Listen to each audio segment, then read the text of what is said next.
Hoje nós vamos estudar o capítulo 2 do livro de Atos dos Apóstolos. Nesse capítulo nós vamos ver que acontece a descida do Espírito Santo. Ao cumprir-se o dia de Pentecostes, estavam todos reunidos no mesmo lugar. Aqueles 120 que fala que estavam no cenáculo, estavam reunidos. E Jesus pede que não se afastem de Jerusalém. Mas o que era Pentecostes? Pentecostes era uma das festas mais tradicionais. Pentecostes, Páscoa e Tabernáculo, as principais festas daquelas 7 que o Senhor pediu a Moisés, que está em Levítico 23. Então, Pentecostes era a festa da colheita. E a festa de Pentecostes ela era realizada 50 dias após a Páscoa, a festa da Páscoa. Então, nós vamos ver, meus irmãos, que eles estavam reunidos no mesmo lugar. De repente, veio do céu um som, como de um vento impetuoso, e encheu toda a casa onde estavam assentados. E apareceram distribuídos entre eles línguas como de fogo, e pousou uma sobre cada um deles. Todos ficaram cheios do Espírito Santo e passaram a falar em outras línguas, segundo o Espírito lhe concedia que falasse. Aqui se cumpre aquilo que Jesus pediu a eles, que Jesus tinha lá em João 16, que ele enviaria o Espírito Santo. E Jesus enviou logo, por quê? Porque Jesus passou 40 dias aqui na terra. Então Jesus envia no dia de Pentecostes. Pentecostes era 50 dias após a festa da Páscoa. Jesus participou da Páscoa. Então Jesus, ele vai à cruz, morre, e passa 3 dias, ressuscita, mais 40 dias aqui na terra, e sobe e manda o Espírito Santo. A conta que eu faço é que com 7 dias. Mas alguma literatura fala em 10 dias após a subida de Jesus. Mas se você considerar os 3 dias da ressurreição, são 7 dias. E aí se cumpre a promessa de Jesus, que ele disse, logo, não sai de Jerusalém. E ali eles agora são cheios do Espírito Santo. Ali eles ficam preparados agora para a obra do Senhor. Agora vão ter intrepidez, coragem, para agora pregar o Evangelho de Jesus Cristo, o Evangelho do Reino, para fazer milagres. Eles agora têm esse dom dado pelo Espírito Santo. Mas o fato é que estavam habitando em Jerusalém judeus, homens piedosos. E o que é homens piedosos? Piedosos, homens tementes a Deus,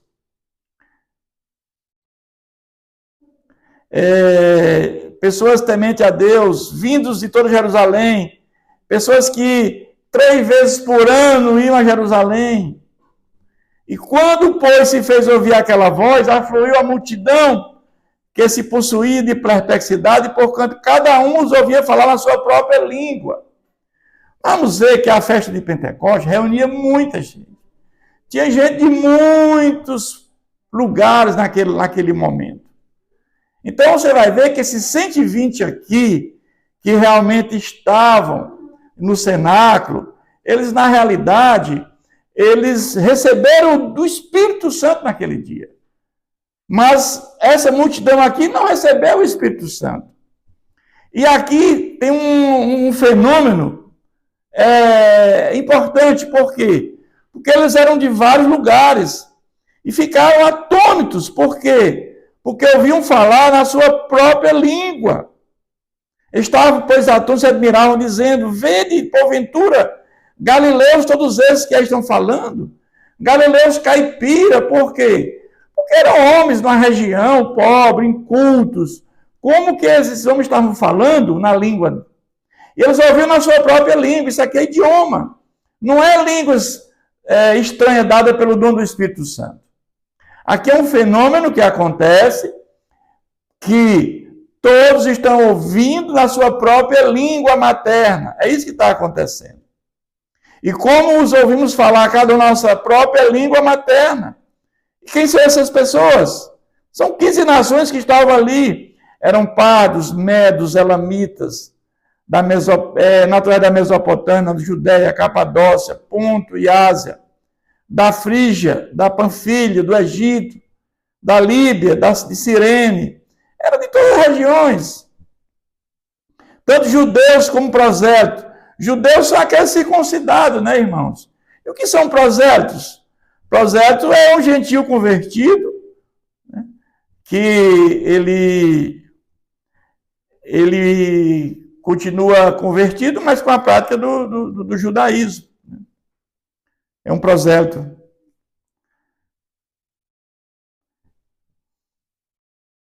Tanto judeus como prosélitos, cretenses e arábios, como ouvimos falar da nossa própria língua, as grandezas de Deus, todos ficaram perplexos, interpelaram uns aos outros. O que quer dizer isto? Não estavam entendendo nada. Mas o fato é que dessa multidão que estava aqui ouvindo isso, uns ficaram perplexos e outros zombaram, dizendo, eles estão embriagados. Eles estão embriagados, os que estão falando aí é embriaguez. E Paulo faz um discurso muito forte. Paulo vai agora falar, lembrar do que Joel tinha profetizado. E aí nós vamos ver, meus irmãos, que aqueles que dizem que o Velho Testamento, que o Antigo Testamento, a Tanakh, não tem nenhum valor, meu Deus, é importantíssimo para nós entendermos todo o Novo Testamento. Nós vamos ver passagens baseadas no Antigo Testamento. A própria vinda do Messias está escrita em mais de 150 profecias na Tanakh, no Antigo Testamento. Então se levantou Pedro com os 11 e, erguendo a voz, advertiu nesses termos: varões judeus e todos os habitantes de Jerusalém, tomai conhecimento disto e atentai para minhas palavras. Estes homens não estão embriagados com vinho dispensando, sendo esta a terceira hora do dia. Ou seja, a terceira hora do dia era 9 da manhã. E naquela época, diferentemente dos costumes de hoje, né, ninguém estaria embriagado jamais pelo horário. Mas o que ocorre é que foi dito por intermédio do profeta Joel. O profeta Joel tinha profetizado o derramamento do Espírito Santo e a segunda vinda de Jesus. E aí Pedro vai dizer, e acontecerá nos últimos dias, diz o Senhor, que derramarei o meu Espírito, o Espírito Santo, sobre toda a carne. Vossos filhos e vossas filhas profetizarão, vossos jovens terão visões e sonharão vossos velhos. Até sobre os meus servos e sobre as minhas servas derramarei o meu Espírito naqueles dias e profetizarão. É isso que está acontecendo aqui, que esses 120 aqui receberam o Espírito Santo, foram batizados com o Espírito Santo e receberam dons espirituais. Nós sabemos que nós temos 3 situações no livro de Atos que são atípicas para essa transição da igreja, da passagem do Velho para o Novo Testamento. Nós sabemos que quando nós somos batizados com o Espírito Santo, a nossa conversão, no momento da nossa conversão, é que nós recebemos o Espírito Santo. Não tem nada diferente disso nos dias de hoje mais. Você na conversão recebe o Espírito Santo, é batizado com o Espírito Santo, você agora coloca a fé em Jesus Cristo, você se arrepende, tem fé, vai para a cruz, coloca a fé em Jesus, você é regenerado, você é transformado, você é justificado pela fé em Jesus e passa a ser filho de Deus. Mas aqui em Atos, vamos ver 4 situações. Esse aqui em Atos 2:4, que eles já tinham crido em Jesus e receberam o Espírito Santo, foram batizados depois de crer. Os samaritanos em Atos 18, que creram depois receberam o Espírito Santo. Cornélio, que era um homem temente a Deus. O que é um temente a Deus? É uma pessoa que ela tem simpatia com o judaísmo, gosta do judaísmo.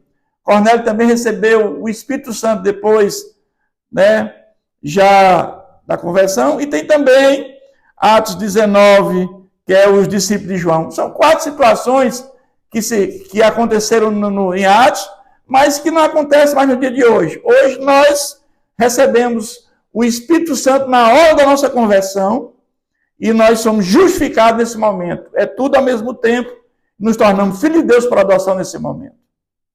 Mas o fato é que ele continua dizendo no discurso de Pedro: mostrarei prodígio em cima do céu e sinais embaixo da terra, sangue, fogo e vapor, fumaça.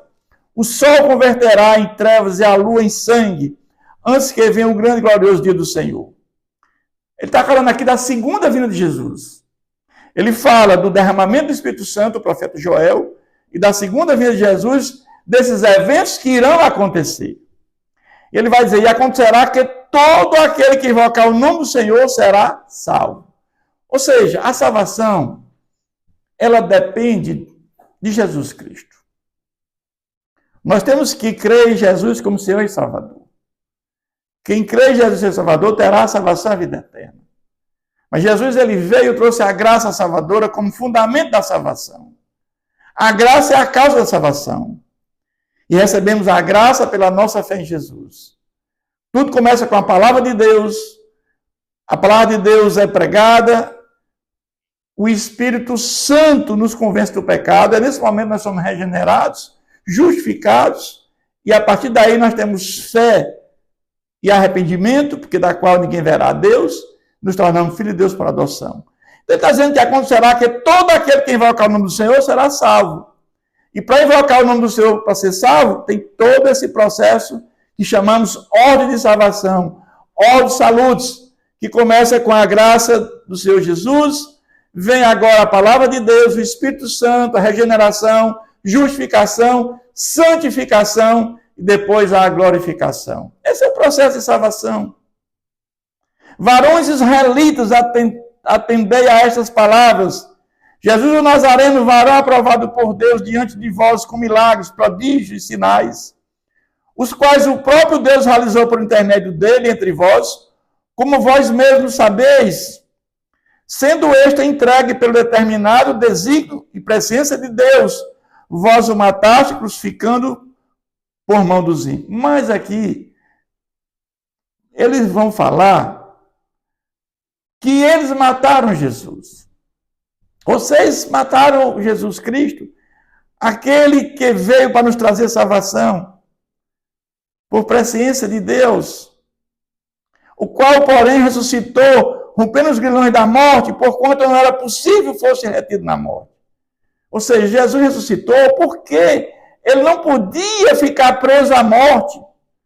Porque se Jesus não ressuscita, meus irmãos, todos nós teríamos o quê? A morte eterna. Não haveria salvação para a humanidade se Jesus tivesse ficado preso, não tivesse rompido os grilhões da morte. Não era possível fosse retido por ela. Por quê? Porque nós todos estaríamos condenados à morte eterna. A ressurreição de Jesus é que nos traz a condição de que todos nós vamos ter salvação, vamos estar em gozo eterno. Ao qual, porém, Deus ressuscitou, rompendo os grilhões da morte.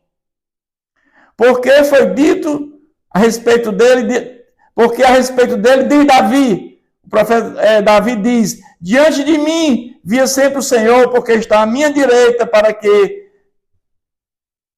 eu não seja abalado. Por isso se alegrou meu coração e a minha língua exultou. Além disto também a minha própria carne repousará em esperança. Porque não deixarás a minha alma na morte, nem permitirás que o teu santo veja corrupção. Por que não vê corrupção? Porque Jesus ficou ali pouco tempo na cruz, foram 3 dias. Jesus não, o corpo dele não ficou dilacerado. Né? Fizeste-me conhecer os caminhos da vida, encher-me de alegria na tua presença. Irmãos, seja-me permitido dizer-vos claramente a respeito do patriarca Davi, que ele morreu e foi sepultado, e o seu túmulo permanece entre nós até hoje. Está dizendo, Davi morreu e está sepultado, o seu túmulo está ali. E o túmulo de Davi não está vazio, o de Jesus está vazio. Agora a alma dela está em gozo no paraíso. A alma de Davi está em gozo. Ele vai dizer, continuando, sendo, pois, profeta, e sabendo que Deus lhe havia jurado, que um dos seus descendentes se assentaria no seu trono. Quando nós vemos a genealogia de Jesus, do capítulo 1 até versículo 17, nós vamos ver da genealogia de Jesus, que Jesus também vem da descendência de Davi. É isso que fala Mateus 1. A este Jesus Deus ressuscitou, do que todos nós somos testemunhas. Ou seja, todos os apóstolos testemunharam a ressurreição de Jesus. Coisa maravilhosa, meus irmãos. Porque os judeus, muitos judeus, ainda hoje, creem que o corpo foi roubado, que Jesus não ressuscitou, e que o Messias ainda está por vir. E o Messias já veio, meus irmãos. O Messias já veio, já morreu, já fez aquilo que estava previsto antes da fundação do mundo, que é trazer a graça salvadora para todos nós. Porque Davi não subiu aos céus, mas ele mesmo declara, o próprio Davi declara, Deus ao meu Jesus, assenta-me à minha direita, até que eu ponha os teus inimigos por estrado dos teus pés. Esteja absolutamente certa, pois, toda a casa de Israel, de que a este Jesus que vos crucificaste, Deus o fez Senhor e Cristo. Este Jesus que vocês crucificaram, que vocês rejeitaram, que vocês não aceitaram como Messias, ele morreu, ressuscitou. Ele morreu por vocês que o mataram. Mas esse mesmo Senhor, ele subiu aos céus e mandou o Espírito Santo, que agora nós todos agora podemos receber o Espírito Santo. Agora não é mais privilégio, é privilégio. Todos têm a capacidade agora de receber o Espírito Santo. Eu ouvi a palavra de Deus e crer nessa palavra e ser convencido pelo Espírito Santo e receber o Espírito Santo. Mas o fato é que os 120 receberam o Espírito Santo. Mas aquela multidão de 15 nações que estavam ali, que ficaram perplexos, outros ficaram atônitos, outros ficaram dizendo que estavam embriagados, ouvindo esse discurso dos apóstolos, de Pedro, eles se compungiu-lhes o coração e perguntaram a Pedro e aos demais apóstolos, que faremos, irmãos? Ficaram perplexos com aquilo. O que faremos, irmãos? Né? E respondeu-lhe Pedro, arrependei-vos. Aquilo que Jesus tinha iniciado, né, na sua pregação. Arrependei-vos que o reino de Deus chegou. E cada um de vós seja batizado em nome de Jesus Cristo, para a remissão de vossos pecados, e recebeis o dom do Espírito Santo. Ou seja, vocês agora escutaram a palavra de Deus. Vocês agora vão receber o Espírito Santo. E agora vocês vão ser batizados para confessar publicamente a fé em Jesus. E recebereis dons espirituais para fazer a obra. Como nós recebemos os dons espirituais, dom de cura, dom de profetizar, e vários dons, os dons como Paulo vai falar para a igreja de Corinto. Pois vós, outros, é a promessa para vossos filhos e para todos que ainda estão longe. Quem é que está longe? Os gentios. Jesus veio para o que era seus, eles rejeitaram Jesus. Agora os que estão longe são os gentios, e esses vieram para Jesus. Isto é, quantos o Senhor, nosso Deus, chamar. Com muitas outras palavras, deu testemunho e exortava, dizendo, salvai-vos desta geração perversa. Então, os que lhe aceitaram a palavra foram batizados, havendo um acréscimo naquele dia de quase 3.000 pessoas. Então, vamos ver que foi uma multidão muito grande, né, de pessoas que foram, né, receber o Espírito Santo. E agora ele vai dizer como é que viviam esses convertidos. Aqueles homens vieram de longe, estavam ali e se converteram. E muitos não voltaram mais, não tinham emprego. Então perseveraram na doutrina dos apóstolos e na comunhão do partir do pão e das orações. É interessante, porque nós vamos entender que agora, em cada alma havia temor, e muitos prodígios e sinais eram feitos por intermédio dos apóstolos, porque estavam cheios do Espírito Santo. E Jesus tinha dito que eles iam dar continuidade ao trabalho de Jesus. Todos que creram estavam juntos e tinham tudo em comum. Vendiam as suas propriedades e bens, distribuindo o produto entre todos, à medida que alguém tinha necessidade. Isso é muito interessante, por quê? Porque aqueles que ficaram daquelas nações, daquelas 15 nações que não tinham trabalhos, agora começam a partir o pão juntos, vender aqueles bens. E aqui não está falando aqui que você tem que dar tudo que você tem, mas era o coração deles. Aqui somente a igreja que fazia isso. Não era fora da igreja, era dentro da igreja que do partir do pão dentro da igreja. Né? Os irmãos acudindo aos outros, diariamente perseveravam no templo, partiam o pão de casa em casa e tomavam suas refeições com alegria e singeleza do coração. Era uma coisa maravilhosa nessa época, irmãos. Havia sinceridade. Havia realmente o desejo do irmão servir ao outro irmão. Nós não vemos mais isso no dia de hoje, né, meus irmãos? Hoje você tem dificuldade em compartilhar com o irmão por conta do coração, né? das pessoas que não sabemos o que eles são capazes de fazer. Aqueles que são verdadeiramente convertidos. E ele conclui dizendo: louvando a Deus e cantando com simpatia de todo o povo.